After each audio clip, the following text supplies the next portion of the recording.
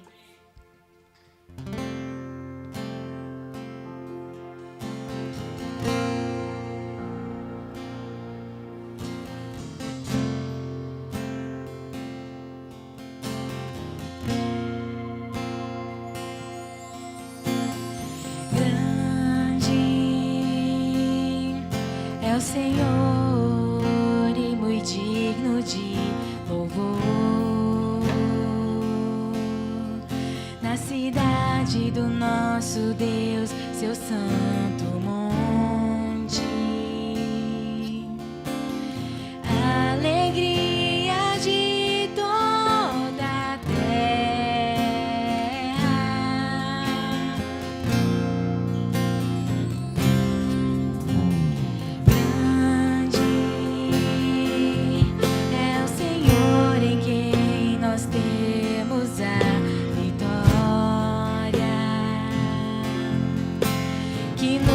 Ajuda contra o inimigo.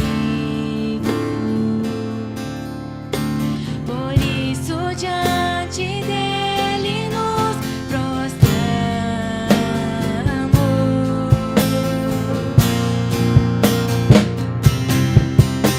Queremos o teu nome engrandecer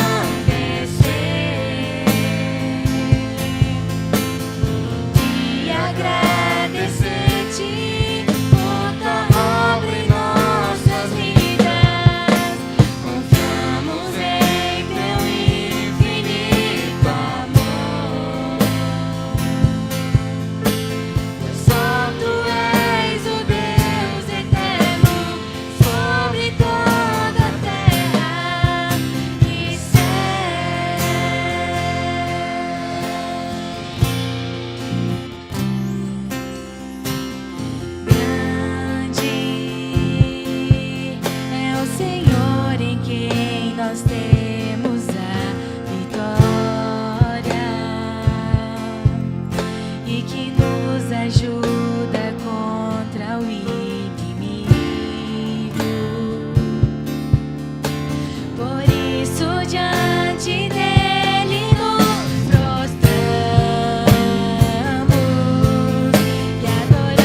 Aleluias. Quantos podem aplaudir o nome do Senhor nesta manhã?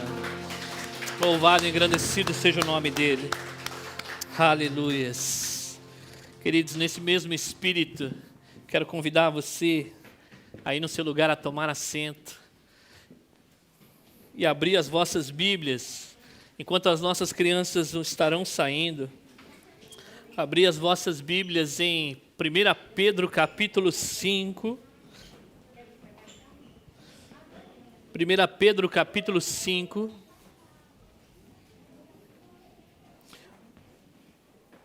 Do versículo 1 ao versículo 14. Eu ia pedir para o Rogério dar um ganho só aqui, no meu microfone. Meia horinha só, Rogério. Amém? Todos acharam? 1 Pedro capítulo 5, do verso 1 ao versículo 14. Enquanto você abre a sua Bíblia aí, eu queria dar as boas-vindas a Saori, que está aqui conosco. Saori, seja muito bem-vinda, viu? Eu já a conheci na sexta-feira, ela tem vindo, né? Nas sextas-feiras, ela já veio aqui, felizmente, mas na minha presença no culto principal é a primeira vez. Sinta-se acolhida, viu, Saori? Pelos jovens, pela igreja. Você é muito bem-vinda aqui, depois cumprimente, caso você não a conheça, está aqui. Levante a sua mãozinha só para o pessoal te ver aí, Saori. Amém? E a cumprimente em nome de Jesus, amém? Dito isso, 1 Pedro capítulo 5, do versículo 1 ao versículo 14, nós estamos aí na última mensagem desta série, Esperança Viva, e não menos importante. Quero convidar você a prestar, a alinhar o seu coração, tome nota. Hoje eu vou dar uma acelerada aqui, porque é a última mensagem, nós temos muitas coisas que dizer.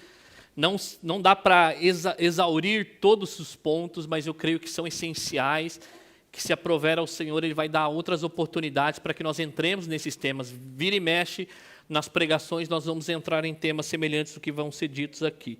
1 Pedro capítulo 5, a partir do versículo 1 até o versículo 14, no término nós vamos orar. Todos acharam? Amém? Amém. Diz assim a palavra do Senhor. Rogo, pois, aos presbíteros que há entre vós, eu presbítero com eles, e testemunha dos sofrimentos de Cristo, e ainda coparticipantes da glória que há de ser revelada. Pastoreai o rebanho de Deus que há entre vós, não por constrangimento, mas espontaneamente, como Deus quer. Nem de sorte na ganância, mas de boa vontade. Nem como dominadores dos que lhe foram confiados, antes tornando-vos modelos do rebanho. Ora, logo que o Supremo Pastor se manifestar, recebereis a inacessível coroa da glória. Rogo também igualmente aos jovens, sede submissos aos que são mais velhos, outros sim no trato de uns para com os outros, cingivos de todos de humildade, porque Deus resiste aos soberbos, contudo aos humildes concede a sua graça. Humilhai-vos, portanto, sobre a poderosa mão de Deus, para que Ele, em tempo oportuno, vos exalte, lançando sobre Ele toda a vossa ansiedade, porque Ele tem cuidado de vós. Sede sóbrios e vigilantes. O diabo, vosso adversário, anda ao derredor como um leão que runge procurando a quem devorar. Resistirem firmes na fé, certos de que os sofrimentos iguais aos vossos estão se cumprindo na irmandade espalhada pelo mundo.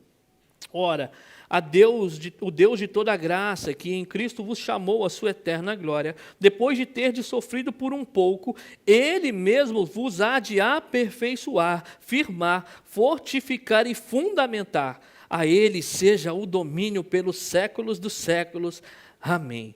Por meio de Silvano, para vós outros é fiel irmão, como também eu considero, vos escrevo resumidamente, exortando e testificando de novo que esta é a genuína graça de Deus, nela estáis firmes. Aquela que se encontra em Babilônia, também eleita, vos sauda, como igualmente meu filho Marcos. Saudai-vos uns aos outros com ósculos de amor.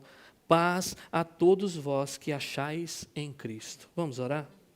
Bendito Deus amado, nós estamos, Deus, correndo para o final desta mensagem. Até aqui o Senhor tem nos ajudado.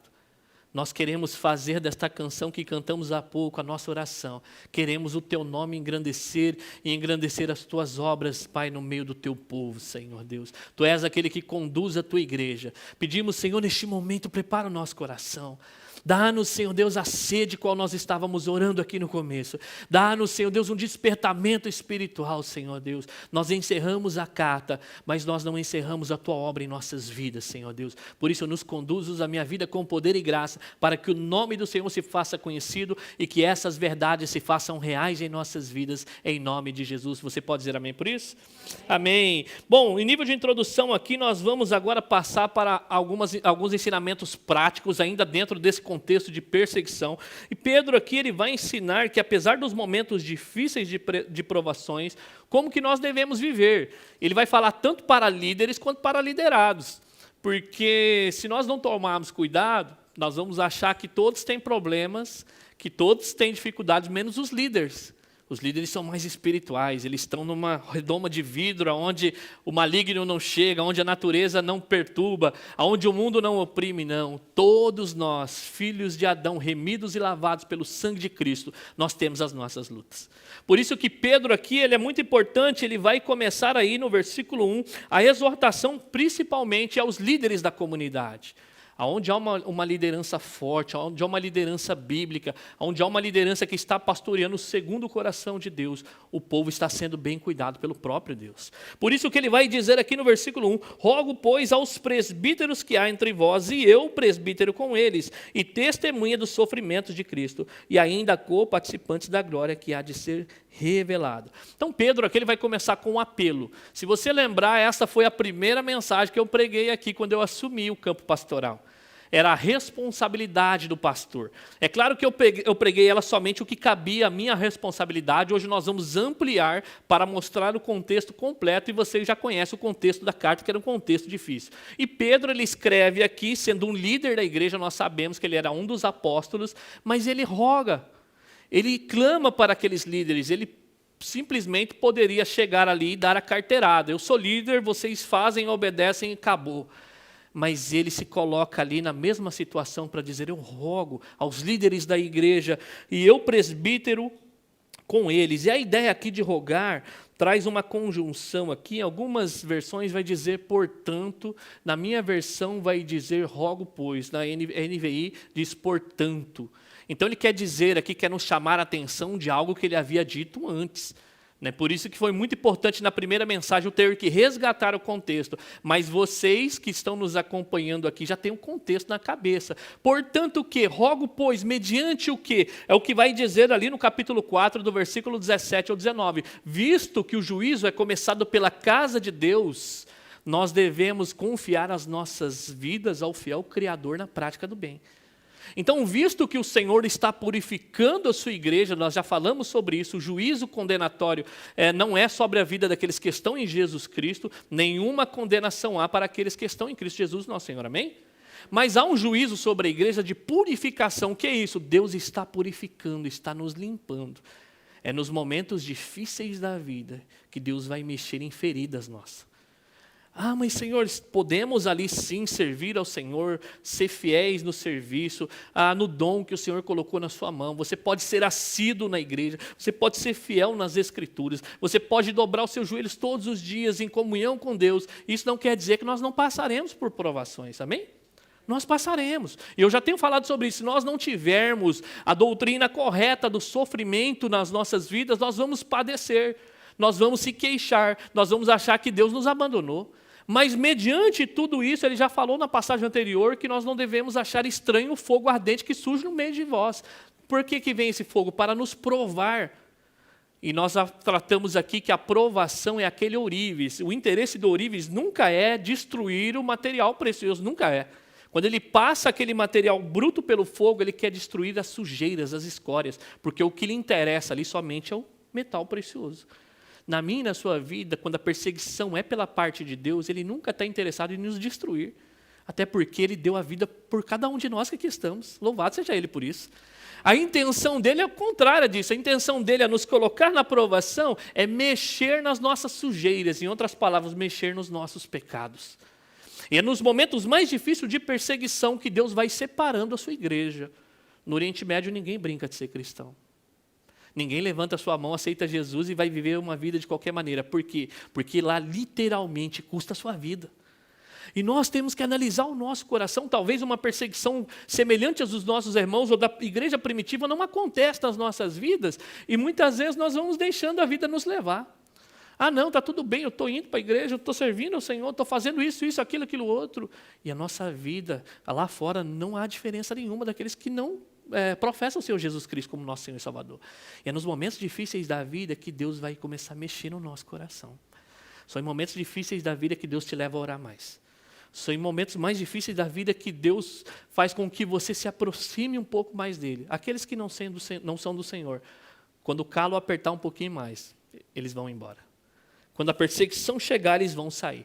Mas aqui Pedro, então, ele quer encorajar os presbíteros porque eles são uma referência, queira ou não, eles são chamados para conduzir o povo de Deus. E se eles não tivessem a teologia correta, quando o líder é atingido, toda a igreja sente.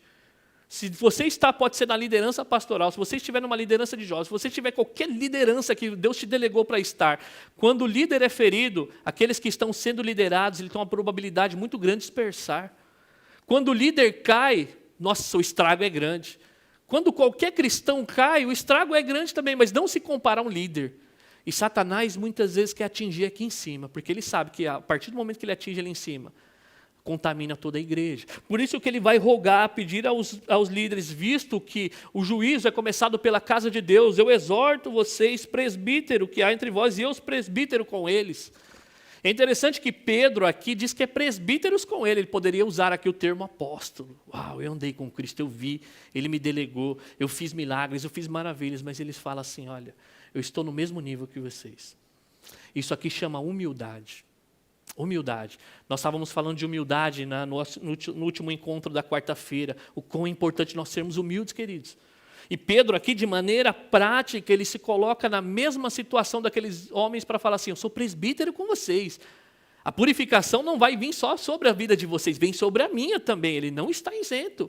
Por isso que vocês devem atender aqui o chamado que vem sobre vocês. Qual que é? No versículo 2, vá ao versículo 2 comigo. Mediante aí ele vai trazer aqui uma série de contrastes, de exortação a esta igreja. Versículo 2, pastoreai o rebanho de Deus, que há entre vós, não por constrangimento, mas espontaneamente. Como quem quer? Deus quer. Então, aos presbíteros, ele tem que ter a consciência, eu já falei sobre isso, de quem é o rebanho? Deus. Então, nós devemos pastorear como quem quer? Como Deus quer.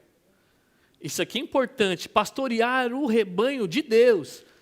E há líderes que acham que o rebanho é dele.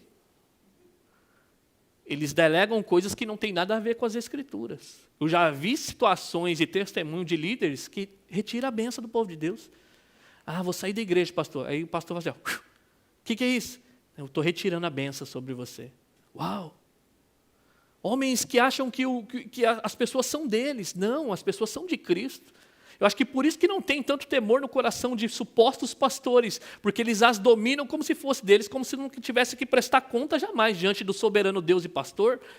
Por isso que isso tem que gerar um temor no coração de líderes que nos ouvem, amigos, pessoas que estão sendo vocacionadas para o pastorado, para ter a consciência de quem são essas ovelhas, quais nós pastoreamos. É do próprio Deus. Então nós devemos aqui pastorear conforme a vontade de Deus. E o primeiro contraste aqui é que nós devemos, não por constrangimento, mas como que Deus quer. Ninguém deve ser constrangido a fazer coisa alguma. Até porque aqueles que são chamados, Deus testificará no coração que eles vão fazer aquilo. Você não deve aceitar um convite se você acha que você não tem chamado ou se você não está preparado para o tempo. Ah, não tem eu, vai eu mesmo, né? Não tem chamado, mas vamos lá ver o que vai dar. Não é por constrangimento, mas espontaneamente. Como quem quer? Deus quer que o pastor ele venha aceitar o pastorado de maneira espontânea. Porque se eu não tiver de maneira espontânea, essa aplicação é direta para mim aqui e futuros líderes que Deus levantar na nossa comunidade. Não funciona. Não funciona. Se não há coração, se não há entrega, se não há lágrimas, se não há dedicação, as coisas não funcionam. Porque a caminhada é longa, muitas vezes é sofrida. Se nós estamos buscando fazer algo a fim de receber alguma coisa, muitas vezes nós não a vamos receber, humanamente dizendo. E se não for de maneira espontânea, as coisas não vão funcionar. Ainda no versículo 2, ele vai falar aqui sobre o segundo contraste. Ainda ele vai dizer, nem por sorte da ganância, mas de boa vontade. Eu já tenho falado sobre isso. Aqui não é uma proibição sobre o salário do pastor. Não é isso que está dizendo aqui. Até porque, eu queria que você olhasse comigo 1 Timóteo capítulo 5. Coloque uma marca na sua Bíblia, nós vamos voltar.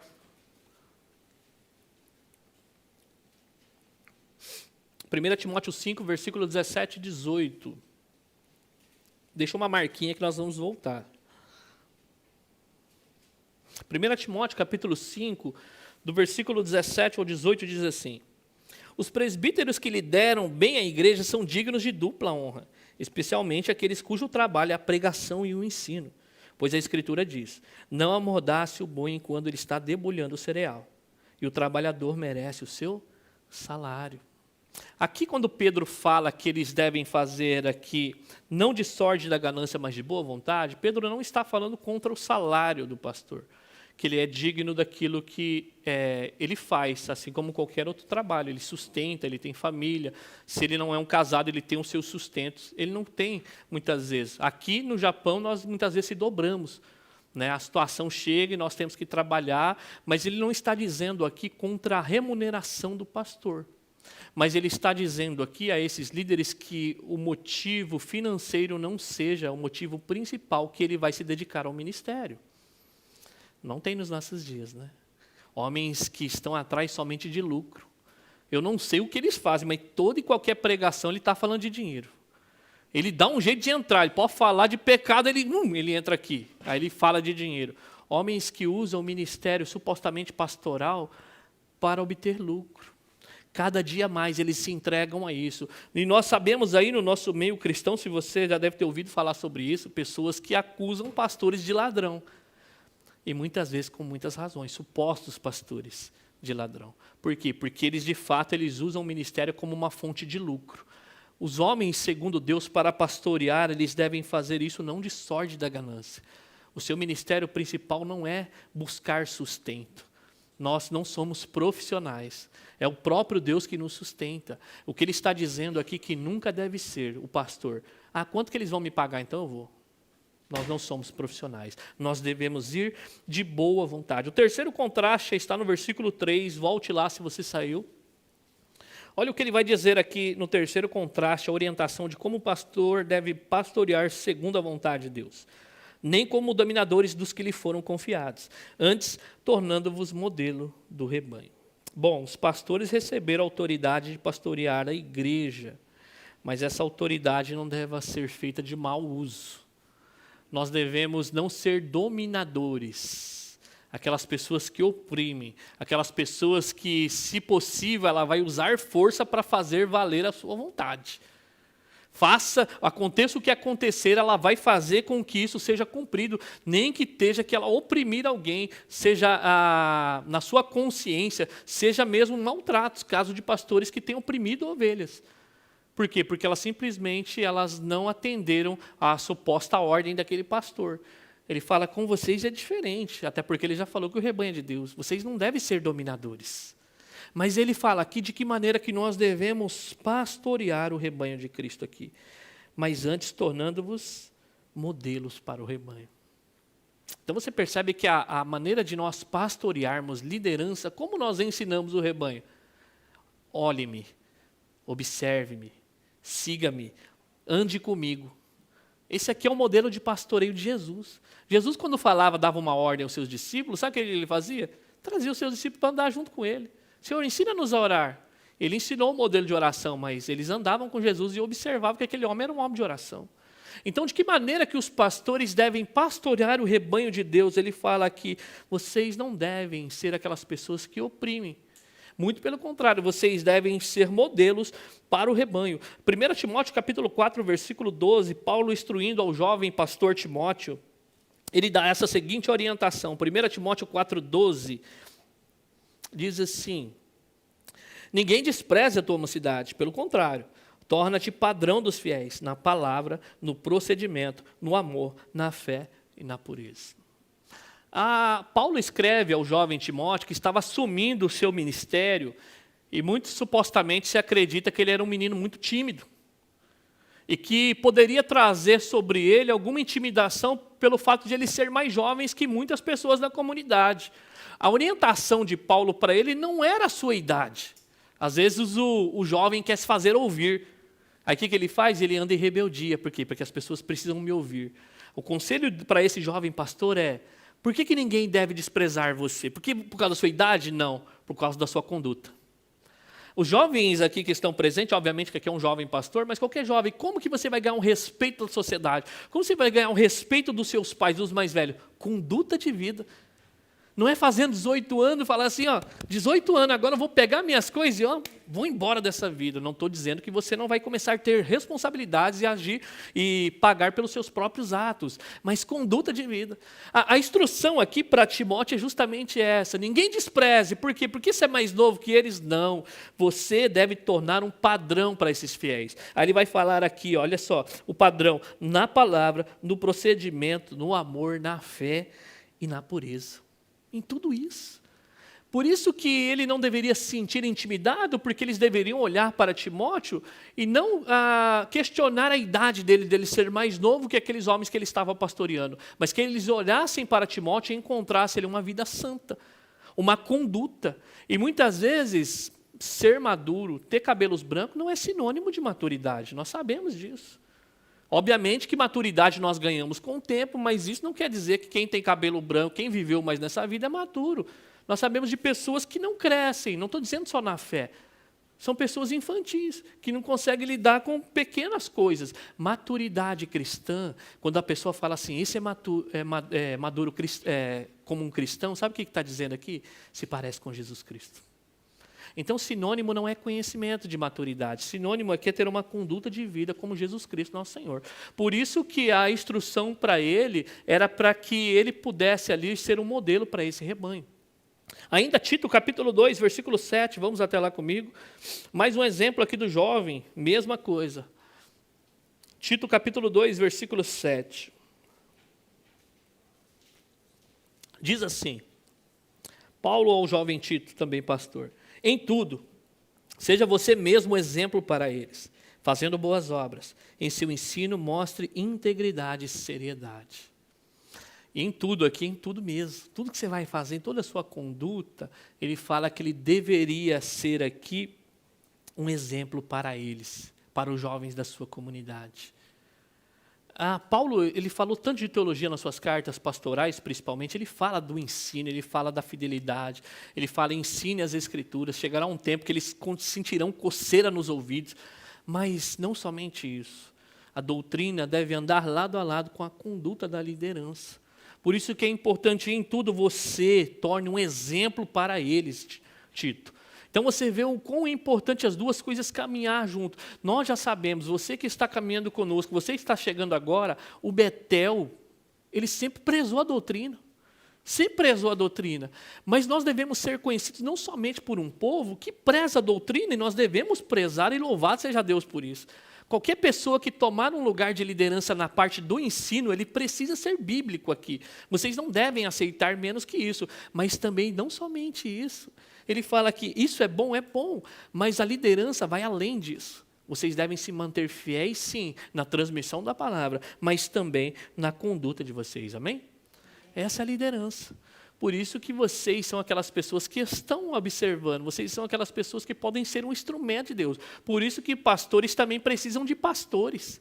Pastores têm que estar ligados a uma instituição onde ele possa ser submisso a uma autoridade, porque se a soberba e o orgulho entrar no coração de um líder desse, ninguém para mais esse homem. Ele vai fazer um estrago na comunidade, por isso que nós precisamos, ter pastores que os pastoreiam. Pessoas que podem de vez em quando ir ali, puxar a orelha, restringir a corda um pouco mais. E isso que nós devemos fazer, pastorear o rebanho de Deus. Não aqui como dominadores deles, mas como modelos para o rebanho, amém? E aí nós vamos ali no versículo 4, volte lá. Versículo 4. 1 Pedro 5. Olha lá o que vai dizer. Ora, logo que o Supremo Pastor se manifestar, recebereis a inacessível coroa da glória. Então você percebe que ele já disse que ele não deveria, por sorte da ganância, mas de boa vontade, não visando lucro. Até porque nós já sabemos que o sustento vem do Senhor. Mas de tantas dificuldades que o pastoreio ele tem que enfrentar nesta vida, ele fala, uau, muitas vezes pode ser um fardo, se nós não tivermos o cuidado. Como seria pastorear uma igreja no tempo de Pedro? Que ali a perseguição era literal. Pedro mesmo já havia escrito com o sentido que a perseguição já havia começado em Roma. E que provavelmente chegaria sobre esses irmãos que estavam dispersos na Ásia. Como será pastorear uma igreja aqui, onde nós oramos a semana passada, no Oriente Médio, onde 150 pessoas foram convidadas, não muito amavelmente, a se retirar, a fechar o templo. Algo real. E muitas vezes não vai ser fácil. Muitas vezes nós vamos lutar contra a nossa vontade. Muitas vezes pessoas vão perder a vida literalmente. E o encorajamento para esses pastores aqui, ora, logo como o Supremo Pastor se manifestar, vocês receberão uma coroa imarcessível. Há uma espécie de galardão para o pastoreio aqui. Porque ele está dizendo aqui, vocês são pastores, são presbíteros, são líderes, mas saibam disso, há um Supremo Pastor. Esse pastor aqui, queridos, é ele que nos cuida no meio da dificuldade. O que me mantém de pé nos momentos difíceis não é a minha teologia simplesmente, mas é a teologia que aponta para esse Supremo Pastor aqui. É onde eu me derramo diante dele em circunstâncias, e muitas vezes não fáceis. E assim como colegas nossos pastores estão vivendo ao redor do mundo, mas ele fala assim, há um Supremo Pastor. Ele é o bom pastor que conhece a cada necessidade, seja do líder, seja do liderado. E aí ele fala assim, outra vez aqui, falando para nós, que a nossa recompensa não está aqui neste mundo, mas ele fala, quando ele se manifestar, você receberá uma coroa imarcessível. Imarcessível aqui é imperecível. Há uma espécie de galardão para aqueles pastores fiéis, ele fala que é imarcessível. A ideia de imarcessível aqui é de uma folha, que ela é uma flor que é tão bela, que ela não murcha. É aquela flor que mantém a sua beleza, sabe? E ela jamais murchará. Aí ele vai usar aqui a coroa. A coroa é aquela coroa que, antigamente, nós estamos na época das Olimpíadas, né? Naquele tempo eram umas coroas confeccionadas de folhas de louro. Aí ele fala assim, e era uma glória, porque era um sinal que você havia ganhado aquela competição. Ele fala, a coroa de vocês, líderes, não é como essa coroa, no contexto romano, onde eles recebem, que é até bela, é até um status de que você conseguiu alguma coisa, mas, em outras palavras, ela murcha, ela perde a beleza, ela deixa de existir. Mas a coroa que eu tenho para vocês, se vocês se mantêm fiel a mim, é uma coroa que jamais perderá a sua beleza.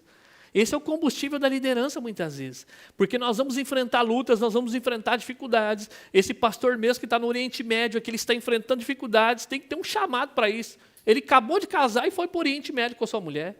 Eu não sei quem que é mais, mais corajoso, se é ele ou a mulher dele, que já sabia que tinha o chamado para isso.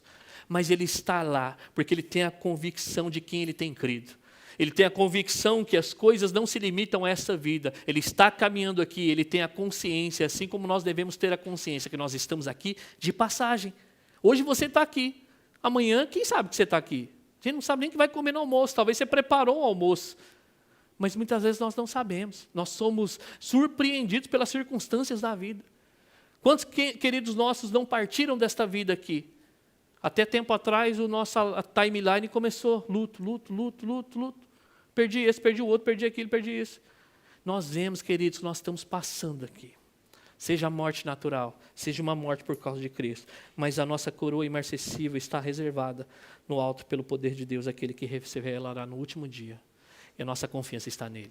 Amém? Então, nossa recompensa não está aqui. Mas agora ele vai se dirigir aqui, agora aos jovens. Versículo 5. Depois de exortar os líderes a permanecer firme, mesmo mediante a uma situação difícil, ele vai dizer, rogo igualmente aos jovens. Sede submisso aos que são mais velhos. Outros sim, no trato de uns para com os outros. Uma das marcas do cristão aqui, essenciais, é a submissão. Submissão. Primeiro a Deus. Nós somos chamados Ele é o Senhor. Não vamos andar segundo a nossa vontade. O cristão é aquele que está submisso. Seja você a Deus, seja você ao pecado. Na Bíblia, você nunca é livre. Você é escravo de alguém. Ou você está escravizado pelas trevas, ou você é escravo de Cristo. Quantos escravos de Cristo nós temos aqui? E o privilégio é esse. A marca do cristão é ser submisso. Lá no capítulo 2, eu só vou citar para você, o apóstolo já havia exortado os crentes a serem submissos aos governantes. Está lá no capítulo 2, do versículo 13 ao 17. Ele disse também que os escravos devem ser submissos aos seus senhores e as esposas serem submissas aos seus maridos. Está lá do capítulo 3, do verso 1 ao 6. E agora a exortação aqui é para que os jovens sejam submissos aos mais velhos.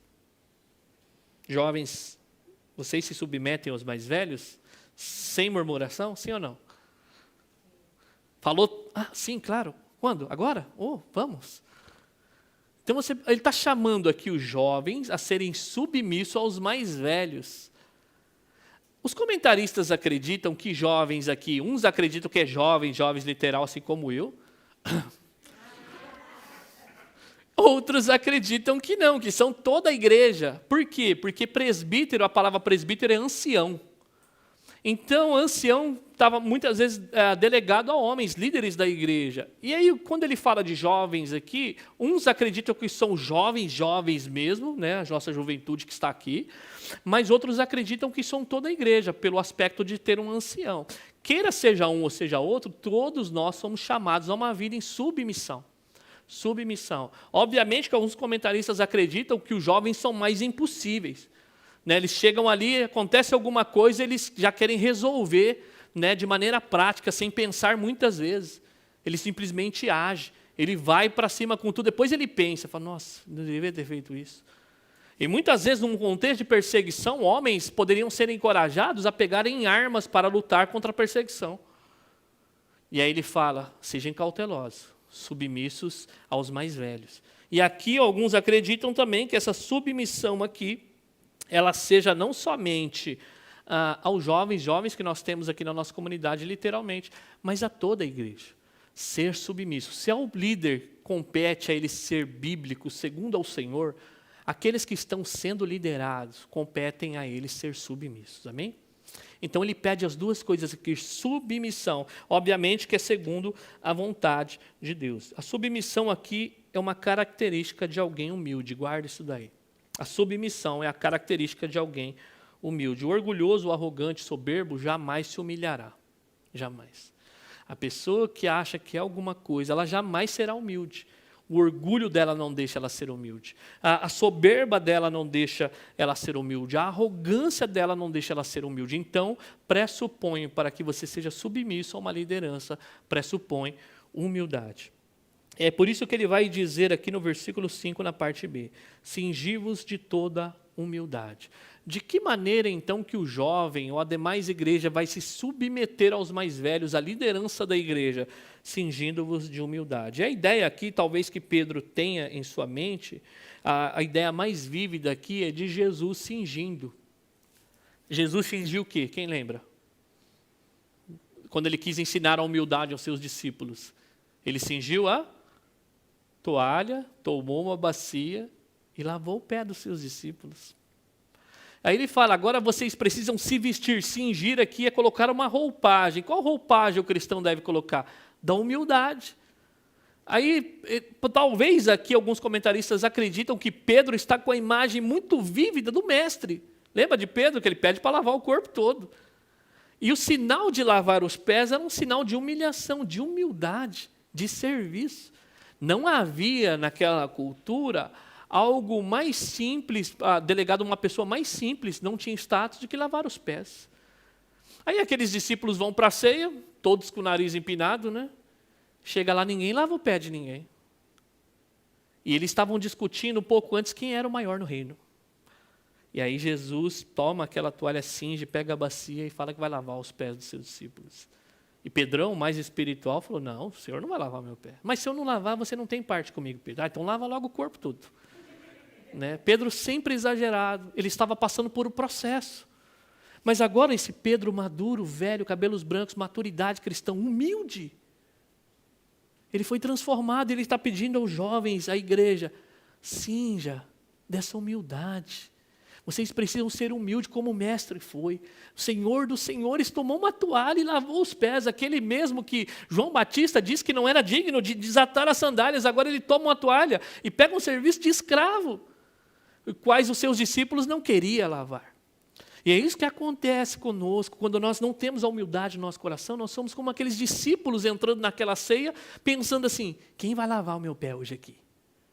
Nós estamos querendo o quê? Que as pessoas nos sirvam. Mas a humildade, ela se coloca debaixo de submissão e serviço, não se importando com nada mais. Por isso que a submissão, ela é uma marca do cristão, porque ela está ligada diretamente à humildade. E qual é a razão que nós devemos ser humildes? Ainda no versículo 5 vai dizer. Porque ali Deus se opõe aos orgulhosos, mas e aos humildes? Concede graça. Então, por que nós devemos ser humildes, Pedro? E se a pessoa nos humilhar, será que a gente tem que colocar debaixo? Aí Pedro dá uma dica para a gente. Eu vou explicar o porquê. Sabe por quê? Porque Deus, o Senhor dos senhores, Ele se opõe a essas pessoas que são orgulhosas. Mas é humilde, concede graça. O que nós precisamos para caminhar na vida cristã é graça de Deus, amém? Se já é difícil, queridos, parem para pensar, se já é difícil você ter resistência dos homens, quando os homens te oprimem, quando alguém vai contra você, tenta te derrubar, é difícil.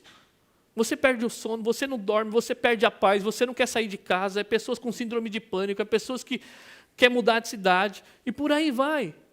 Já é difícil sofrer. Aqui nossos irmãos estão sofrendo perseguição de homens. Mas e agora sofrer a oposição de Deus? É loucura. O que ele diz para nós, aquelas pessoas que não se colocam em humildade, é Deus se opondo a ele. Aos homens já é difícil, mas Deus concede graça. Mas e agora se Deus se opor a nós? Né? Se Deus é por nós, quem será contra nós? Mas se Deus é contra nós, quem será por nós? Se Deus resolver nos resistir, se Deus resolver aqui de alguma maneira nos negar, não tomar em conta as nossas orações, resistir por quê? Porque nós somos soberbos, arrogantes. Quem será que vai poder ser conosco neste momento? Então ele fala aqui para nós o porquê que nós devemos ser humildes, porque Deus resiste a essas pessoas. E aí é um provérbio que está lá no Provérbios 3, versículo 34. Por isso que nós devemos, queridos, andar em humildade. Por quê? Porque Deus resiste ao soberbo. Mas ao humilde Ele concede graça. E como eu tenho falado, o que nós precisamos aqui nesta vida é da graça de Deus para caminhar. Amém? É a graça de Deus que faz nós encaminharmos em momentos difíceis da vida. Por isso que nós devemos aqui tomar a humildade sobre nós. Depois da exortação do versículo 5, aí ele vai orientar no versículo 6. Volte lá ao versículo 6, 1 Pedro capítulo 5. Então ele vai dizer assim: humilhai-vos, portanto, sob a poderosa mão de Deus, para que ele, em tempo oportuno, vos exalte. Aqui é uma orientação para que aqueles que se sujeitam ao sofrimento, é que nós devemos aqui ter em mente que a poderosa mão de Deus está agindo em meio ao sofrimento. Quando ele fala para nós nos humilharmos debaixo aqui da poderosa mão de Deus, a ideia é, por mais que você não entenda o sofrimento, por mais que doa, quando você resolve se humilhar debaixo dessa mão, você está debaixo da soberania de Deus. É a mão dele que governa a história. Por isso que nós nos humilhamos, Senhor, está acontecendo, não está fácil, mas nós se sujeitamos, crendo que o Senhor é soberano sobre todas as coisas. E aí ele vai dizer aqui que no tempo oportuno ele vai nos exaltar. Ou seja, Deus ele vai nos exaltar aqui, queridos. Nós já sabemos disso. Nós já falamos que há uma herança guardada nos céus pelo poder de Deus. Que está prestes a ser revelada quando? Nos últimos tempos. Quando Jesus voltar. Lembra da pessoa de Jesus? Ele precisou primeiro passar pelo Gólgota, antes de que aquele túmulo fosse encontrado vazio. Por isso que nós nos humilhamos, reconhecendo o Senhor, está doendo, está doendo. Não estou entendendo, não estou entendendo. Mas, Senhor, uma coisa eu acredito, sei que Tu és soberano sobre todas as coisas. Por isso eu me humilho debaixo da sua mão. Por quê? Porque eu tenho ciência. E as Escrituras dizem que um dia Ele nos exaltará nós sairemos, nós não permaneceremos no túmulo.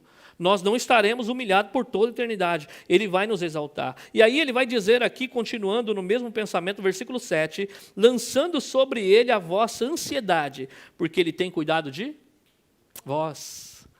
É justamente aqui, como que eu me humilho debaixo da poderosa mão de Deus, crendo que Ele é soberano? É quando eu pego as minhas ansiedades e lanço sobre Ele. É interessante que a palavra de Deus não está partindo do pressuposto que eu e você nunca vamos ser ansiosos. Não é isso que ela está dizendo. O que ela está pressupondo é que nós vamos ser ansiosos em alguma medida, uns mais, outros menos. E é bem provável que a ansiedade entre na nossa vida, isso é um senso comum, não precisa estudar teologia para responder isso aqui, é quando a dificuldade vem.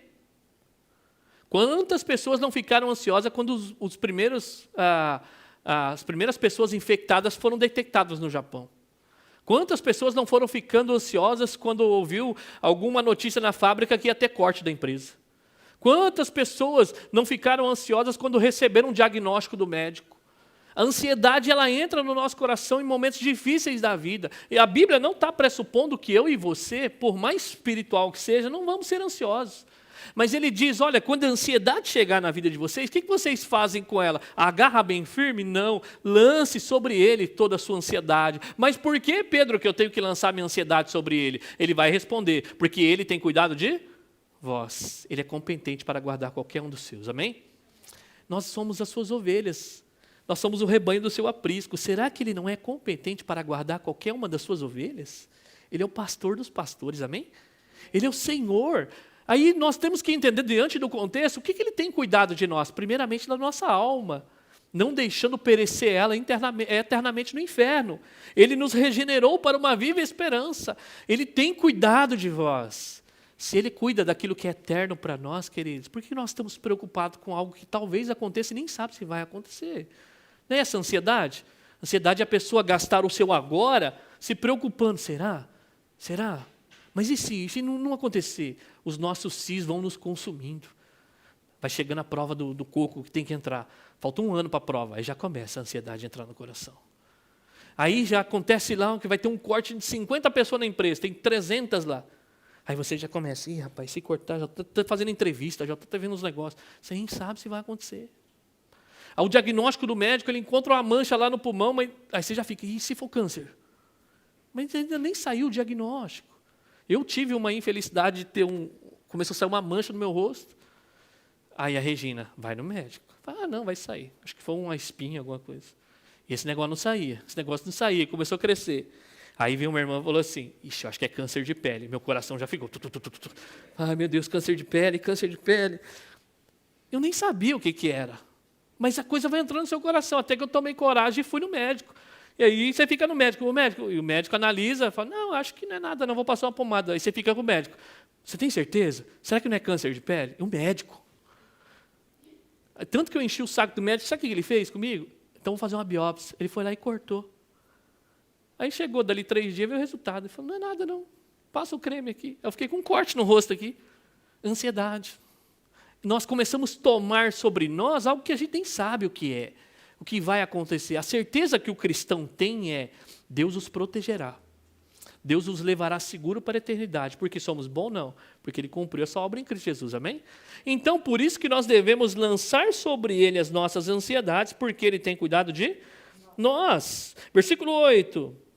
Então, já que nós vamos aí lançar as nossas ansiedades sobre Ele, olha só o que vai dizer o versículo 8. Sede sóbrios e vigilantes.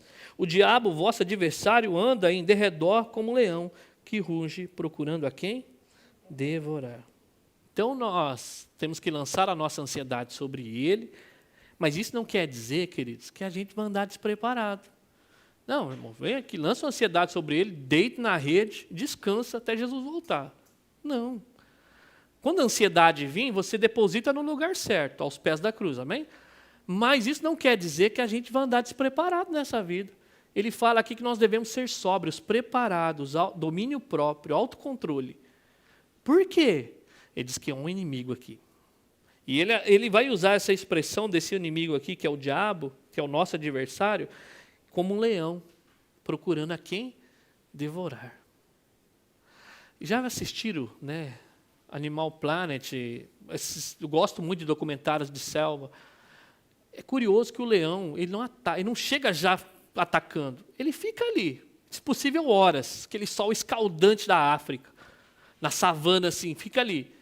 Ele fica.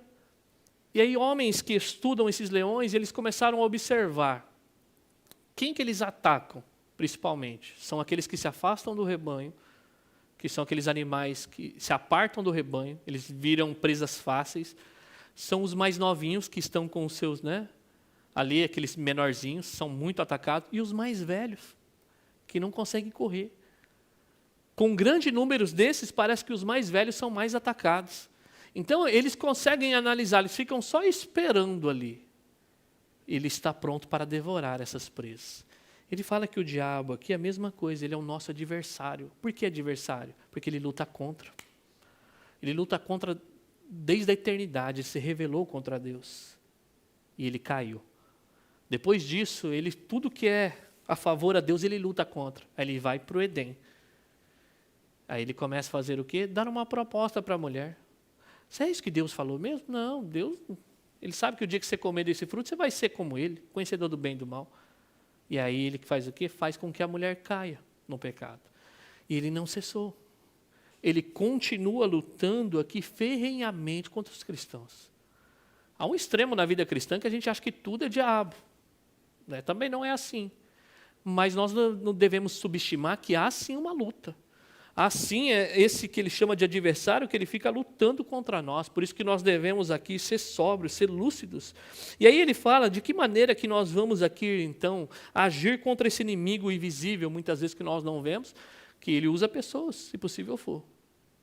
Ele usa situações, se possível for, para nos derrubar. E a Bíblia vai propor aqui a nós usarmos a nossa própria fé para resistir o diabo que quer minar a nossa fé. Por isso que no versículo 9 vai dizer assim: resista-lhe firmes na fé. Então, como que nós vamos vencer esse diabo aqui? Com a nossa fé. É justamente isso que o diabo faz conosco. Ele quer minar a nossa confiança em Deus. É isso mesmo que Deus disse, Eva? Mas é isso mesmo? Você serve a Deus? Por que você está passando dificuldade agora? Deixa de ser bobo, para de ir para a igreja, abandona a Bíblia. Não, que Deus é esse que deixa você passar por provação? Ele quer minar a nossa confiança em Deus. Mas de que maneira, então, que nós vamos resistir? Ele fala aqui usando a própria fé. É encomendando a nossa alma ao fiel Criador. É quando nós confiamos no Senhor que nós resistimos ao diabo. Lembra de Jesus no deserto? Como que ele resistiu ao diabo? Confiando em Deus. Está escrito. Assim diz o Senhor. Então você percebe que a proposta de Satanás, ela era ferrenha contra Jesus. Ele resiste de que maneira? Guardando a sua confiança em Deus. Por mais que você não entenda os tempos difíceis que você vive, o que você deve fazer para resistir o diabo é continuar confiando em Deus. Quando você vai ler Efésios capítulo 6, diz que nós devemos nos revestir da armadura de Deus para resistirmos às setas inflamáveis do diabo, do inimigo. E de que maneira que nós fazemos isso? Ele vai usar ali o escudo, que é o escudo da fé. É quando ele começar a lançar setas, pensamentos em nós a respeito da nossa confiança em Deus. De que maneira que nós vamos responder? Com a própria confiança em Deus. É confiando no Senhor que nós devemos resistir àquele que está lutando ali contra as nossas almas. Ainda no versículo 9 ele vai dizer ali, depois de dizer, resistindo-lhe firmes na fé, olha só o que ele vai dizer na parte B, certos que os sofrimentos iguais aos vossos estão cumprindo na vossa irmandade espalhada pelo mundo. E é isso que nós temos que ter em conta, porque em momentos difíceis da vida, nós achamos que nós somos a única pessoa que sofre. E aí nós temos o perigo de tomar sobre nós e se vitimizar demais. Por que só comigo? Por que isso só acontece comigo, Senhor? Eu olho para fulano, eu olho para ciclano, parece que as coisas estão bem. A Bíblia fala, não engane com isso. Está acontecendo sobre a vossa irmandade no mundo. Nós acabamos de falar aqui, mais uma vez. Irmãos nossos que estão aqui do outro lado do oceano, que não tem uma Bíblia para ler, que estão sendo perseguidos. Então, queridos, não é algo exclusivo do Betel Iga, não é algo exclusivo da minha pessoa. Todos aqueles que querem viver piedosamente em Cristo serão perseguidos. Então você percebe que em todo mundo onde há um cristão fiel, Satanás está lutando contra. A carne ali, toda hora, está indo contra a vontade de Deus. Esse mundo não baixa a trégua, então você percebe, não é algo estranho. Nossos irmãos, ele fala aqui, ó, sofrimentos iguais os vossos estão se cumprindo na vossa irmandade espalhada pelo mundo. Nós sofremos hoje, queridos, mas ainda nós podemos confiar que um dia isso cessará. Mas o mais confortador está no versículo 10 aqui. Talvez nós deveríamos ter chegado até a carta aqui. Eu não sei se você tem acompanhado toda a série de mensagens, mas são exortações da nossa vida, querido, nos encorajando que, de fato, se você for sincero no seu coração, você não tem feito questionamento? Não é fácil, não, hein? Amar quem? Aquele que me persegue? Rapaz, não é fácil não, hein? Está doendo, mas tem que esperar a eternidade chegar. Não é fácil não a submeter aquele esposo que nem acredita em Jesus. Não é fácil não o trabalho, o chefe é oprimindo. Não é fácil não, os governantes estão nos oprimindo. E talvez nós cheguemos aqui com tantas coisas nas nossas costas, pensando assim, quem vai dar conta disso tudo? E é interessante que o Evangelho, ele nos prepara mostrando sim que as coisas não são fáceis nesta vida, ela não passa um paninho para dizer, venha para Jesus e pare de sofrer. Ele fala que o sofrimento vem, mas o que nos consola, queridos, é o que está no versículo 10. Ora, o Deus de toda graça, que em Cristo vos chamou à eterna glória, depois de terdes sofrido por um pouco, Ele mesmo há de aperfeiçoar, firmar, fortificar e fundamentar. Então você percebe que o próprio Deus de toda a graça, depois esse Deus aqui que nos chamou de que maneira? Em Cristo Jesus. Ele é o fundamento da igreja, lembra? Nós somos as pedras que estão sendo alicerçadas nesse fundamento. É Ele que sustenta a igreja. Nós vemos que a carta começou com Deus nos escolhendo na eternidade. Amém? E aí Ele quer mostrar para nós que o trajeto, a porta é estreita, a cruz que você tem que pegar muitas vezes é pesada. E aí nós chegamos aqui lutando contra a nossa natureza pecaminosa. Nós estamos aqui, o mundo nos insultando. Nós ainda temos um inimigo invisível, que não baixa a trégua. E como nós vamos conseguir isso? Ele chama aqui o Deus de toda a graça. Ele vai conceder, ele vai dizer aqui, depois de ter sofrido por um pouco tempo. O que ele quer dizer para nós mais uma vez, o sofrimento é passageiro. Pouco tempo aqui não é 10 anos, 15, 20 anos. Pouco tempo aqui é comparado com a eternidade, com aquilo que nos espera. É isso que ele está dizendo, é muito pouco. Por isso que nós não devemos confiar e aplicar a nossa vida somente às coisas que nós vemos aqui. O que vai acontecer com a sua vida quando seus olhos se fecharem? Quando você tiver que se encontrar com Deus? Será que você vai ser aquela pessoa que vai ouvir, entre os benditos do meu Pai, fostes fiel no pouco? Ou se não, vai encontrar com o Eterno, Ele vai dizer, quem é você? Jamais vos conheci. Apartai-vos de mim, vós que cometeis iniquidade. Não, está difícil aqui, mas ele diz aqui que o combustível é o próprio Deus. Ele mesmo há de nos aperfeiçoar a santidade. Nós não estamos sozinhos, amém? Ele fala, faça, mas o Espírito Santo está regenerando. Ele está trabalhando em nós, ele está nos dando uma nova vida. Ele diz firmar. Parece que você vai cair, mas é Deus que te sustenta, amém? Ele fala que fortificar te dá força. Sabe aquele momento, tem dia que você não quer ler a Bíblia. Você não tem força, você está mais focado no seu problema. Você não tem força para fazer a vontade de Deus, para servir em algum ministério. Mas ele fala que ele vai fortificar, ele vai fundamentar. Porque dele para ele são todas as coisas. A ele a glória eternamente, amém. E o nosso combustível aqui é chegar no final da carta e ele falar aqui que o Deus de toda a graça vai fazer isso conosco. Por isso é que ele vai dizer no versículo 11. A exaltação. A Ele seja o domínio pelos séculos dos séculos. Amém. Louvado seja o Senhor, amém? A Ele seja o domínio. Não só o domínio da minha e da sua vida aqui. Sempre foi o domínio desde quando Ele começou esse mundo. Desde a eternidade. Ele é o Senhor da história. Ele cuida da história, Ele chama as estrelas pelo nome, Ele conhece os átomos, Ele não vai se portar com a minha e com a sua vida, homem de pequena fé, diz as Escrituras. São os pagãos que se preocupam com essas coisas. Mas ele diz que aquele Deus que nos chamou é o mesmo Deus que nos sustentará nesse trajeto, queridos. É aqui a nossa confiança. Porque seria um fardo muito pesado se somente faça suporte. Nós não temos estrutura em nós mesmos para suportar. Nós não temos estrutura em nós mesmos para viver uma vida santa. Nós não temos estrutura nós mesmos para amar as nossas esposas como Cristo amou a igreja. As mulheres não têm estrutura em si mesmas para ser submissas aos seus maridos. Nós não temos estrutura nós mesmos para se submeter aos nossos patrões. A amar o nosso inimigo, a dizer não para o pecado, a ser insultado e resistir, como Jesus resistiu. Mas quem nos dá essa graça, o próprio Deus de toda a graça, Ele há de fazer isso conosco, amém?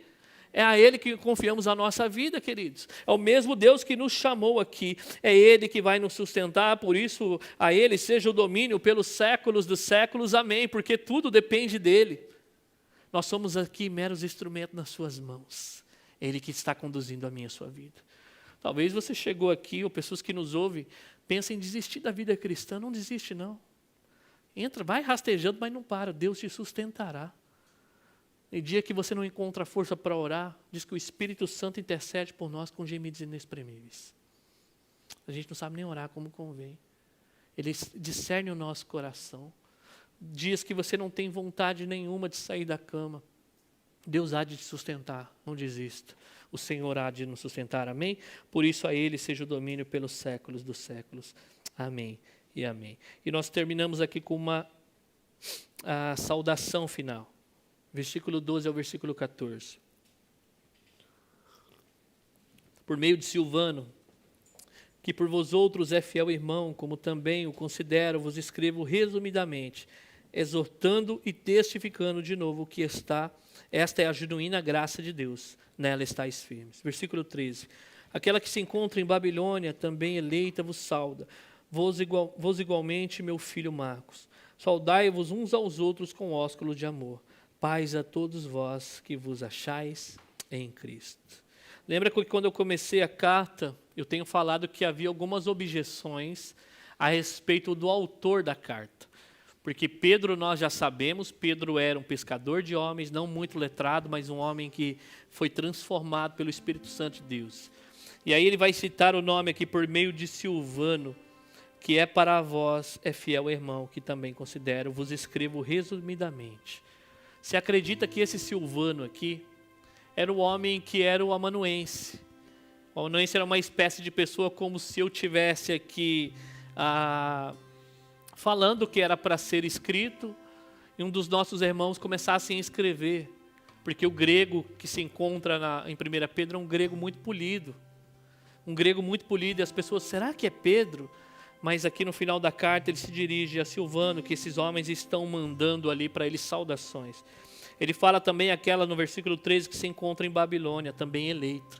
A Babilônia aqui é Roma, figurando Roma. Eles estavam no centro ali onde Nero começou a intensificar. Mas esses irmãos eleitos estão no mesmo espírito que esses irmãos que estavam na Ásia. E ele diz aqui também a respeito do nome de Marcos, com igualmente meu filho Marcos. Marcos aqui é o João Marcos, do Evangelho de Marcos, que ele escreveu o Evangelho de Marcos. E se acredita alguns comentaristas que o Evangelho de Marcos é fruto da sua caminhada com Pedro, porque Pedro era testemunha ocular, ele andou, ele viu, ele participou, ele caminhou com o mestre literalmente em vida. E agora João Marcos está servindo ele. João Marcos deixou eternizado nas Escrituras a palavra do Senhor, ele foi um instrumento poderoso. Esses irmãos ali estavam saudando uns aos outros de maneira carinhosa, com um beijo santo. E ele vai falar aqui, paz a todos vós que achais em Cristo Jesus. Se você está em Cristo Jesus, você tem a paz de Cristo. Você tem a paz que excede todo entendimento. E eu quero terminar essa manhã adorando ao nosso Deus, colocando em nosso coração, nós que pastoreamos, que nós íamos confiar no Senhor. Há uma coroa imperecível. Não é fácil, mas com Cristo tudo é possível. Aos jovens se submeterem aos senhores, a toda a igreja andar em submissão. Submissão demanda humildade. Por que nós devemos ser humildes? Porque Deus, Ele resiste ao soberbo, mas Ele concede graça ao humilde. Deus está nos chamando uma vida em humildade. A humildade é a marca dos cristãos. A cingir a humildade, vestes de humildade. O humilde, ele está sempre querendo aprender. Aquela pessoa que é humilde, ela está desejosa de aprender com várias pessoas. Eu gosto de aprender. Vocês têm muito que ensinar uns aos outros. Eu posso estar aqui delegado o ensinamento geral da igreja, mas a vida de vocês estejam certos disso. De alguma maneira está ensinando alguém. Seja para coisas boas, seja para coisas ruins. Nós somos chamados a permanecer nessa humildade como instrumentos de Deus. Eu quero convidar você nesta manhã a ficar de pé. Nós queremos adorar ao nosso Senhor. Nós queremos encerrar com esta canção. Eu gostaria que você fizesse dela a sua oração. Em seguida nós vamos agradecer ao nosso Deus por essa jornada, amém? Então nós vamos adorar ao nosso Deus primeiro, amém?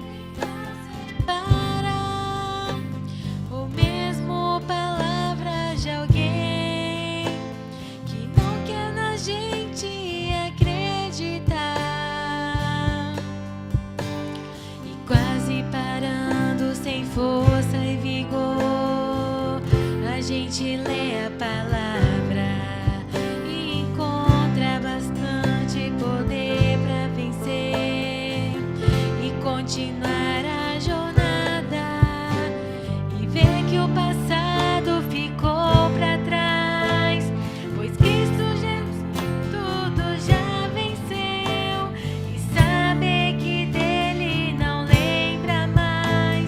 Eu canto pra glória de Deus. Nenhuma condenação há para quem está em ti, Jesus, cuja vida coberta está pelo sangue que desceu na cruz. E é certo que provas virão, investidas do vil tentador, mas nenhuma condenação há para quem está em ti, querido Senhor. E quase parando sem força e vigor, a gente lê a palavra e encontra bastante poder para vencer e continuar a jornada e ver que o passado ficou para trás, pois Cristo na cruz tudo já venceu e saber que dele não lembra mais. Eu canto pra glória de Deus. Nenhuma condenação há para quem está em ti, Jesus, cuja vida coberta está pelo sangue que desceu na cruz. E é certo que provas virão, investidas no vil tentador, mas nenhuma condenação há para quem está em ti, querido Senhor. Pai, nesta manhã, Senhor, nós entregamos, Pai, tudo que temos e somos diante do Senhor. Nenhuma condenação há para aqueles que estão em Jesus Cristo, Pai. Diz a Tua santa palavra.